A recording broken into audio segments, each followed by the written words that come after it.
بسم اللہ الرحمن الرحیم الحمد للہ رب العالمین اللہم صلی علی سیدنا محمد وعلی آل سیدنا محمد وبارک وسلم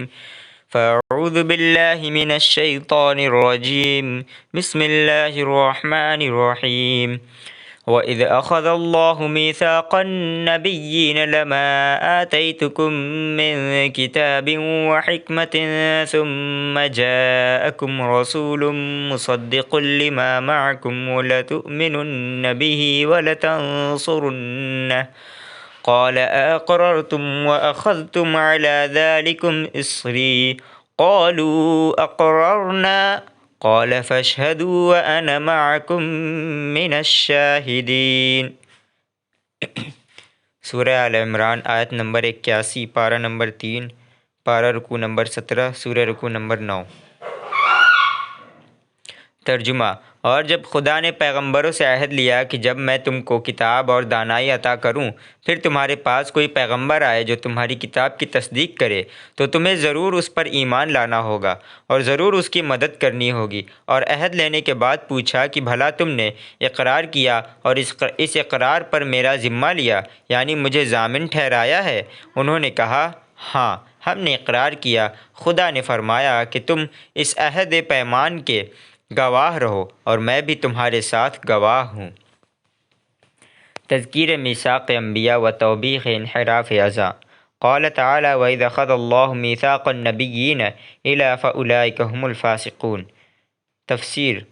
ربط: گزشتہ آیت میں یہ بتلایا کہ عبادت اور بندگی خاص اللہ کا حق ہے۔ یہ ناممکن ہے کہ کوئی نبی اپنی بندگی کی تعلیم دے۔ اب اس آیت میں یہ بتلاتے ہیں کہ انبیاء کا حق یہ ہے کہ لوگ ان پر ایمان لائیں اور بے چون و چرا ان کی اطاعت کریں اور ہر قسم کی ان کی مدد کریں۔ ہر نبی کے زمانے میں ہر امت سے یہی عہد لیا گیا ہے، جس سے اہل کتاب اعراض اور روگردانی کر رہے ہیں، اور پختہ عہد کے بعد روگردانی کرنا صریح فسق ہے۔ اور اس آیت کے آخر میں فَمَن تَوَلَّىٰ بَعْدَ ذَٰلِكَ فَأُولَٰئِكَ هُمُ الْفَاسِقُونَ میں فسق سے یہی بدعہدی مراد ہے۔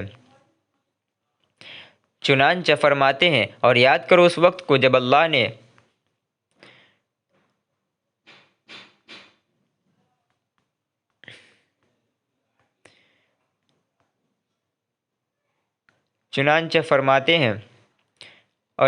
اس وقت کو جب اللہ نے عہد و پیمان لیا پیغمبروں سے کہ البتہ جو کچھ میں تم کو کتاب اور حکمت یعنی شریعت کا علم دوں، اور پھر آئے تمہارے پاس کوئی رسول جس کے ساتھ دلائل نبوت اور شواہد رسالت ہوں، اور وہ رسول تصدیق کرنے والا ہو تمہاری اس کتاب اور شریعت کی جو تمہارے ساتھ ہے، تو البتہ تم اس رسول پر ضرور ایمان لانا، اور فقط ایمان اور تصدیق پر اکتفا نہ کرنا بلکہ جان و مال سے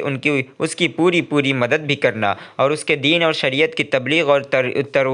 ترویج میں کوئی دقیقہ اٹھا کر نہ رکھنا۔ اس عہد کے بعد مزید تاکید اور توثیق کے لیے حق تعالی نے فرمایا، کیا تم نے اقرار کر لیا اور اس کام پر میرے پختہ عہد و پیمان کو قبول کر لیا؟ سب نے کہا، ہم نے اقرار کیا۔ فرمایا، تو اب شاہد اور گواہ رہو ایک دوسرے کے اقرار پر، اور میں بھی تمہارے ساتھ گواہ ہوں۔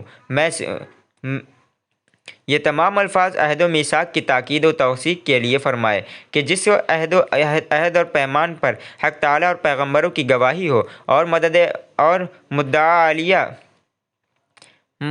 علیہ کا اقرار اور شہادت بھی اس کے ساتھ مقرون ہو، تو اس دستاویز کے پختہ ہونے میں کیا شبہ ہو سکتا ہے؟ پس جو شخص پھر جائے ایسے پختہ عہد سے بھی جس پر خدا تعالیٰ کی اور اس کے تمام پیغمبروں کی گواہی ہو، اور باوجود عہد اور اقرار کے نہ اس رسول پر ایمان لائے اور نہ اس کی مدد کرے، تو ایسے ہی لوگ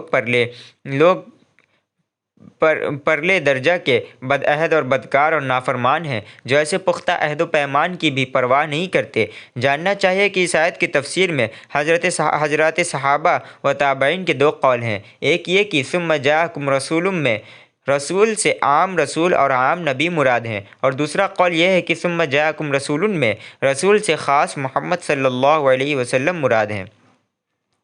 تشریح: قول اول، اگر ثم جاءکم رسول میں رسول سے عام نبی اور پیغمبر کے معنی مراد ہوں، تو مطلب آیت کا یہ ہوگا کہ حق تعالیٰ نے ہر نبی سے جو آدم علیہ السلام سے لے کر حضرت عیسیٰ علیہ السلام تک آئے یہ عہد لیا کہ جس کو ہم کتاب کتاب و حکمت دے کر بھیجیں اور اس کے بعد دوسرا نبی آئے جو پہلے انبیاء کی نبوت اور ان کی کتابوں اور حکمت کی اجمالاً یا تفصیلاً تصدیق کرنے والا ہو، تو ضروری ہے کہ پہلا نبی بعد میں آنے والے نبی کی تصدیق کرے اور اس کی صداقت پر ایمان لائے اور اس کی مدد کرے۔ یہ نہ ہو کہ پہلے نبی کا علم اور حکمت دوسرے نبی کی تصدیق اور نصرت سے مانے ہو، اور اگر خود اس دوسرے نبی کا زمانہ نہ پائے تو اپنی امت کو اس کی پوری ہدایت اور وصیت کر جائے کہ اگر بعد میں آنے والے پیغمبر کا زمانہ پاؤ تو اس پر ایمان لانا اور اس کی مدد کرنا۔ ایسی وصیت بھی آنے والے نبی کی نصرت اور اعانت میں داخل ہے، اور اس عموم میں نبی کریم صلی اللہ علیہ وسلم بھی داخل ہوں گے، کیونکہ جب عام طور پر اللہ تعالیٰ یہ عہد لے چکا کہ جو نبی اپنے سے پہلے کتاب و حکمت کا مصدق ہو اس کی تصدیق اور نصرت ضروری ہے، تو نبی کریم صلی اللہ علیہ وسلم کی تصدیق و نصرت بھی بطریق عموم اس عہد میں داخل ہوگی، کیونکہ آپ بھی دلائل و شواہد کے ساتھ اللہ کے رسول ہیں اور سابقہ کتاب اور حکمت توریت و انجیل کے مصدق ہیں۔ لہٰذا یہود و نصارہ کو اپنے انبیاء کے عہد و پیمان کی بنا پر آپ پر ایمان لا کر آپ کی مدد کرنی چاہیے۔ مقصود یہ ہے کہ یہود اور نصارہ کو انبیاء سابقین کا عہد و پیمان یاد دلا کر ان کو معقول کیا جائے، تاکہ معقول پسند طبیعتیں کفر اور انکار سے باز آ کر آپ پر ایمان لائیں اور آپ کی نصرت کریں۔ تشریح قول دوم: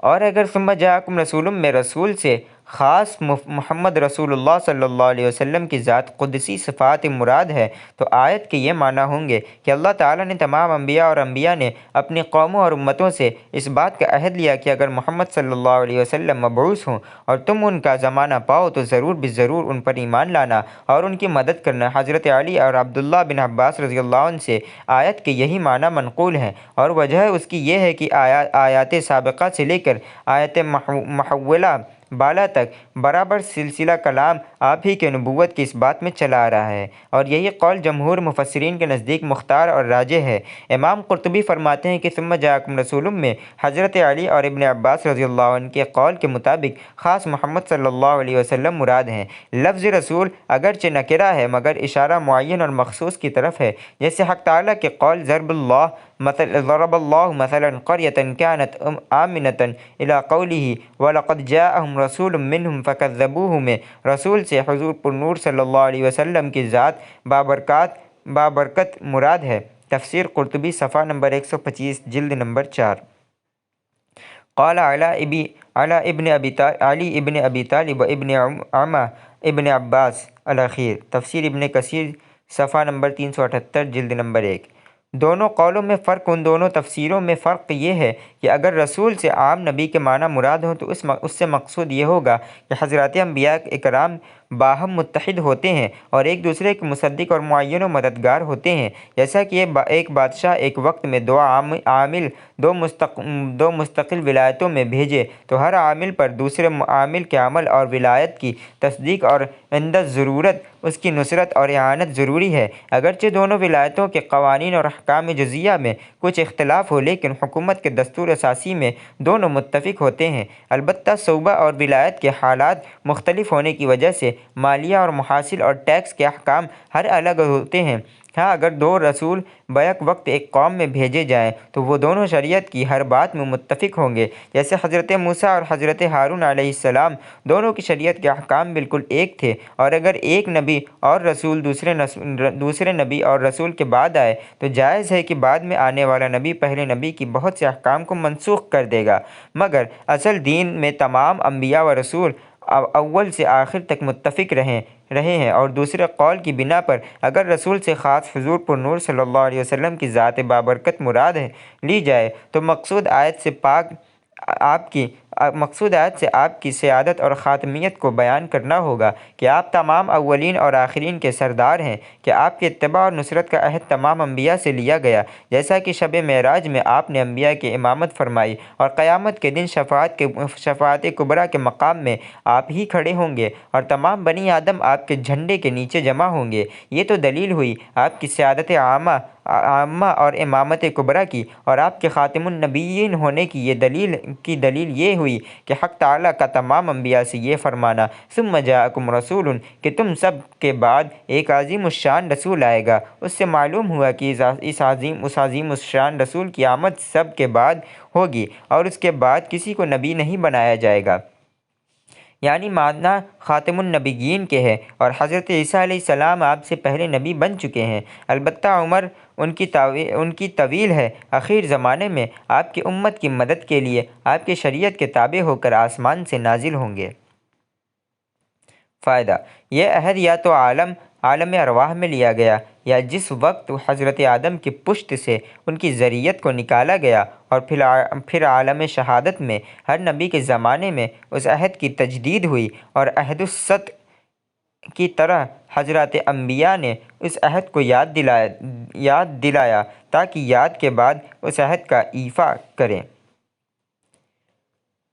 فَمَن تَوَلَّى بَعْدَ ذَلِكَ فَأُولَئِكَ هُمُ الْفَاسِقُونَ۔ صدق اللہ العظیم۔